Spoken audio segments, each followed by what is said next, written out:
दोस्तों आइए एक तिलक का भजन लाए हैं, तिलक का गाना लाए हैं। आप लोग सुनिए और कमेंट करिए कि कैसा लग रहा है, और लाइक करिए, सब्सक्राइब करिए और कमेंट करिए कि कैसा लग रहा है। आइए सुनाते हैं।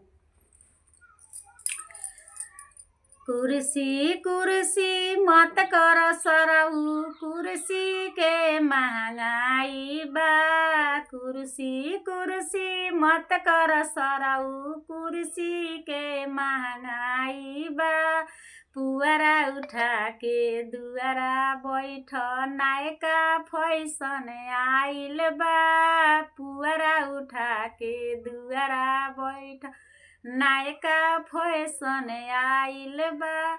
नाश्ता नाश्ता जान कर सरऊ, नाश्ता के महंगाई बा। नाश्ता नाश्ता जान कर सरऊ, नाश्ता के महंगाई बा। खोंघा उठा के चाट ल, नायका फैशन आइल बा। खोंघा उठा के चाट ल, नायका फैशन आइल बा।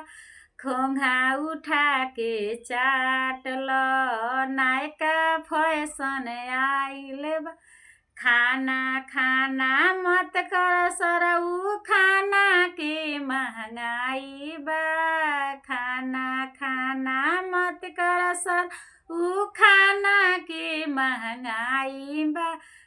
पोतल उठा के चाट ल, नायका फैशन आइल बा।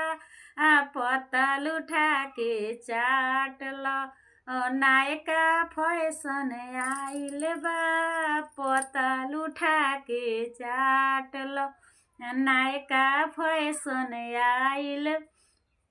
इतना गरिया देनी हल जाइल कि ना हो। इतना गरिया देनी हल जाइल कि ना हो। दीदिया भीरी सुतल न हैल कि ना हो। बहिना भीरी सुतल न हैल कि ना। इतना गरिया देनी हल जाइल कि ना हो। इतना गरिया देनी हल जाइल कि ना हो। बहिना भीरी सुतल न हैल कि ना हो। दीदिया भीरी सुतल न हैल कि ना हो। मौगी भीरी सुतल न हैल कि ना।